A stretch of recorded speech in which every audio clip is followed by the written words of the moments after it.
It was a quiet September evening in 2022 when the Baltic Sea suddenly erupted in a series of deep underwater explosions.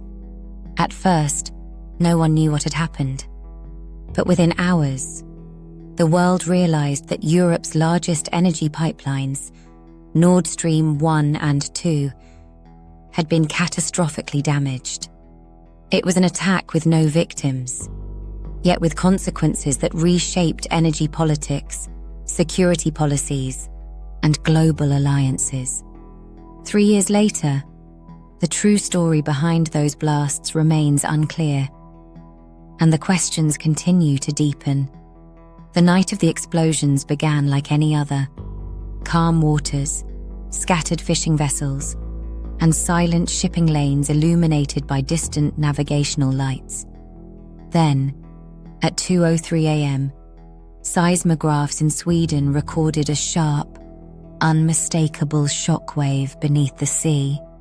Only 17 hours later, a second detonation shook the same region, strong enough to register on monitoring stations across Europe. No official warnings were issued. No military exercises were scheduled. The only indicator was the sudden appearance of massive gas bubbles rising violently to the surface. Danish and Swedish maritime authorities were the first to respond when fishermen sent videos showing boiling patches of ocean the size of football fields.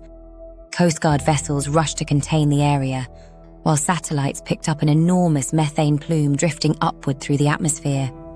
Within hours, aviation warnings, navigation alerts, and emergency climate assessments spread through European channels. Something had gone terribly wrong on the seabed. Nord Stream 1 and 2 are enormous steel pipelines running over 1,000 kilometers from Russia to Germany along the Baltic seabed. Built to supply Europe with natural gas, they were engineered to resist pressure, corrosion, and decades of undersea wear. To damage such structures required force far beyond natural causes. Early investigations confirmed the ruptures were large, uneven, and shaped in ways consistent with deliberate explosive charges. European officials gathered for emergency briefings through the night as video footage from patrol ships showed gas churning violently from the deep. Energy markets reacted instantly, pushing prices upward and triggering fears of shortages during winter. Governments issued cautious statements, calling the incident intentional, highly suspicious, and unprecedented. The tone was tense, but no one publicly named a culprit. Within days, specialized naval vessels arrived with divers, submersible drones, and sonar arrays designed to inspect deep-sea structures. Visibility was low, and working conditions were dangerous due to escaping gas and unpredictable currents.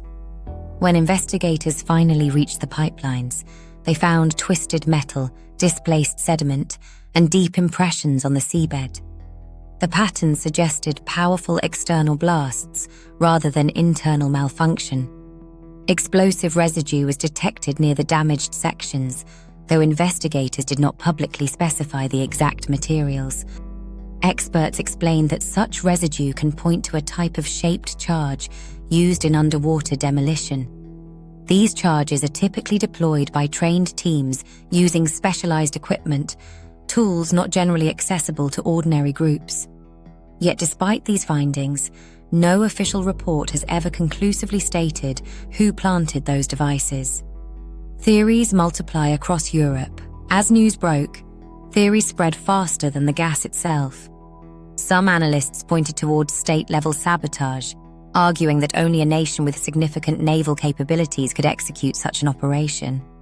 Others suggested the possibility of a covert strike or a false flag operation engineered to influence European energy decisions. A few argued that the explosions might serve multiple strategic interests at once. The absence of public evidence allowed speculation to flourish. Behind closed doors, intelligence services across Europe and North America exchanged data on vessel movements, intercepted communications, and unusual activities in the Baltic weeks before the explosions. Some of this information later surfaced in media reports, hinting at shadow operations involving specialized diving teams.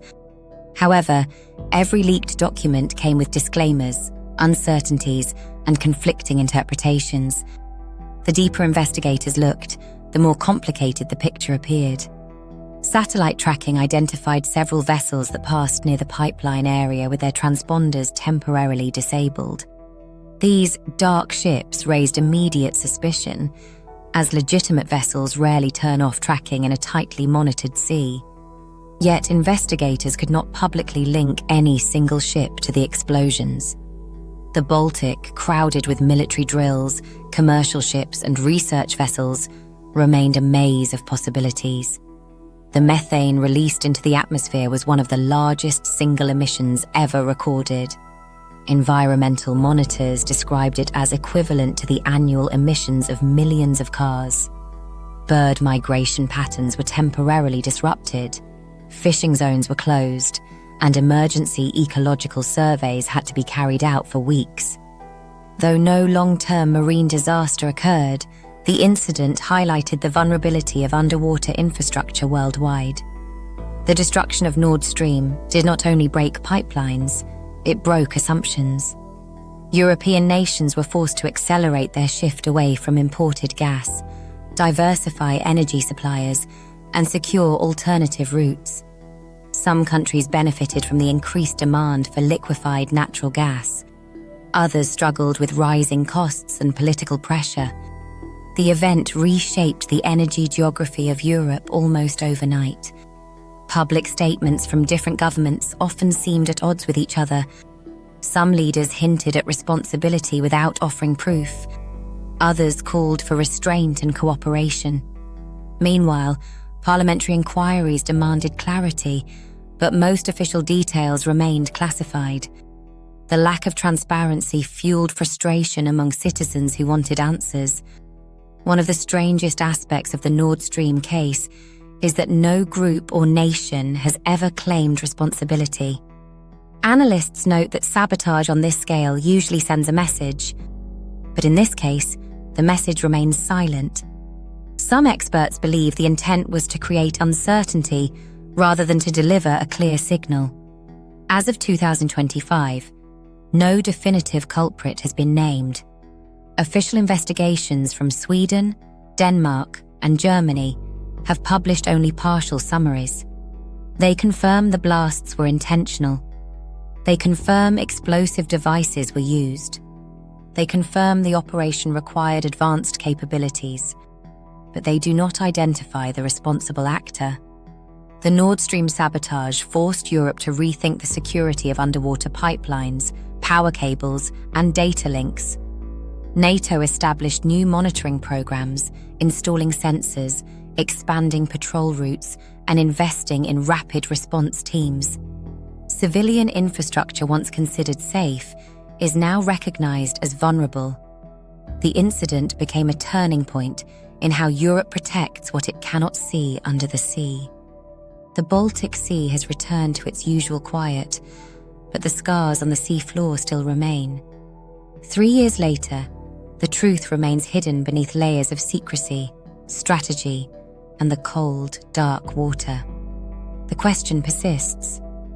Who sabotaged Nord Stream, and why has no one stepped forward? As long as the answers stay buried, the mystery will continue to shape politics, security, and the uneasy balance of power in Europe.